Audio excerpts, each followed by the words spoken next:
أعوذ بالله من الشيطان الرجيم. أحل لكم ليلة الصيام الرفث إلى نسائكم هن لباس لكم وأنتم لباس لهن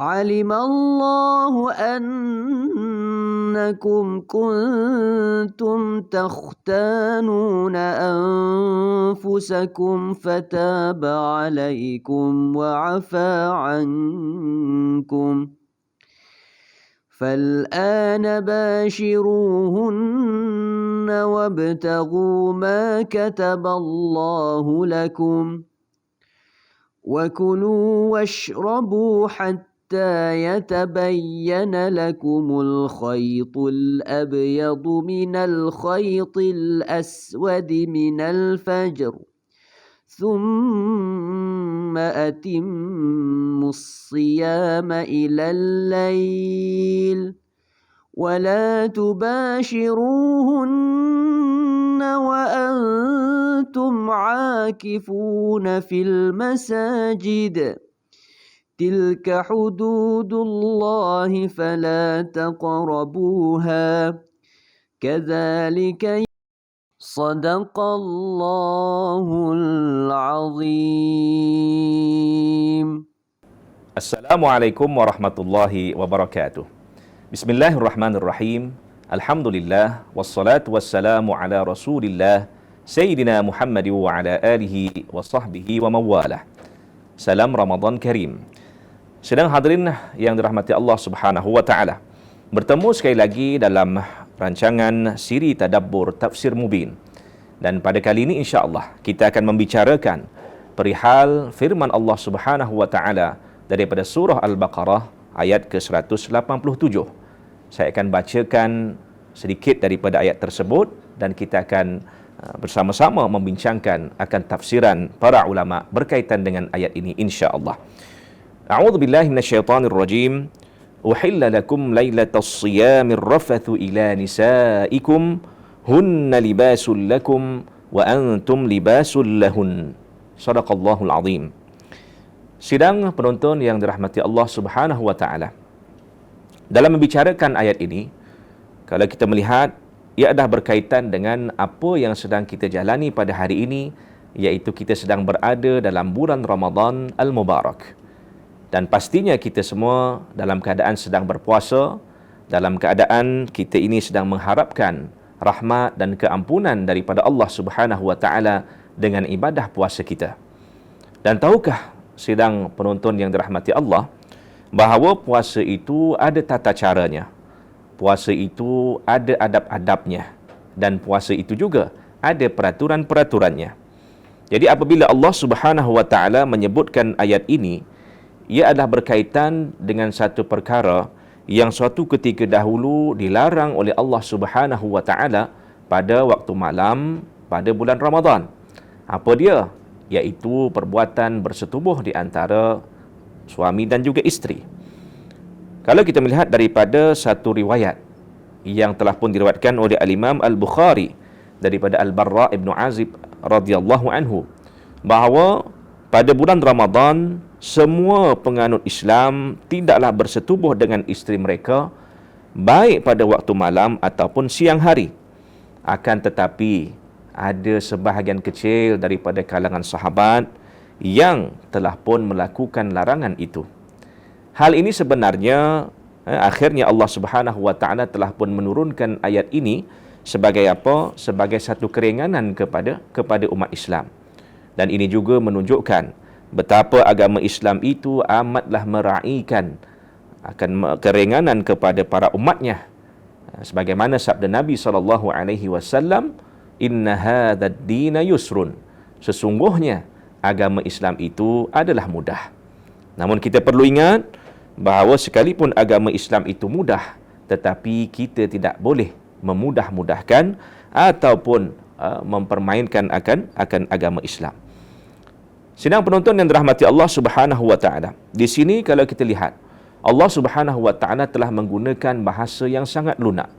Allah Subhanahu wa taala telah menggunakan bahasa yang sangat berkias berkaitan dengan apa? Berkaitan dengan suami dan isteri. Dalam ayat ini Allah Subhanahu wa taala telah pun gunakan perkataan apa? Hunna libasul lakum wa antum libasul lahun. Bahawa mereka, yakni isteri itu adalah merupakan pakaian kepada kamu, dan kamu juga, wahai para suami, adalah merupakan pakaian bagi mereka. Apakah yang dimaksudkan dengan pakaian ini? Maka para ulama menyatakan ada dua makna. Ya, yang pertama adalah makna yang zahir, merujuk kepada apa? Kerana lelaki itu menjadi pelindung kepada wanita, dan inilah yang dinamakan sebagai apa yang dikatakan sebagai libas ataupun pakaian. Yang kedua, yang merujuk kepada apa? Kepada ketenangan. Apa maksud ketenangan? Apabila suami dan isteri itu berada dalam keadaan yang harmoni, saling memerlukan di antara satu dengan yang lain, maka akan mewujudkan ketenangan ataupun yang biasa kita sebut sebagai sakinah. Itulah yang dimaksudkan dengan libas, yang dimaksudkan dengan pakaian dalam ayat ini. Jadi apabila kita merujuk kepada ayat ini juga, betapa Allah Subhanahu wa taala hendak menunjukkan kepada kita bahawa dalam Islam itu ada peraturan-peraturan yang perlu diikut, namun sekiranya suatu peraturan itu tidak dapat diikut kerana ada sebarang keuzuran dan sebagainya, dalam hal ini Allah Subhanahu wa taala memberikan keringanan kepada kita, ya, sekalipun perkara itu barangkali dilarang pada awalnya. Namun dalam hal ini bukanlah bermaksud bahawa kita ini boleh bermudah-mudah ataupun boleh sahaja untuk kita melanggar akan larangan Allah Subhanahu wa taala tanpa sebarang keuzuran. Jadi sidang penonton yang dirahmati Allah Subhanahu wa taala, berdasarkan kepada ayat ini juga, kalau kita lihat Allah Subhanahu wa taala menyatakan antara satu yang menjadi fadilat ataupun kelebihan kepada kita yang sedang berpuasa ini adalah untuk kita ini beriktikaf. Apa dia maksud iktikaf? Biasanya kita dapat lihat pada masjid dan surau, di pintu-pintunya akan ada niat iktikaf. Nawaitul iktikaf fi hadzal masjid lillahi ta'ala. Sahaja aku beriktikaf di masjid ini kerana Allah Subhanahu wa taala. Apa maksud beriktikaf? Yakni kita ini duduk di dalam masjid dengan kita beribadah kepada Allah Subhanahu wa taala.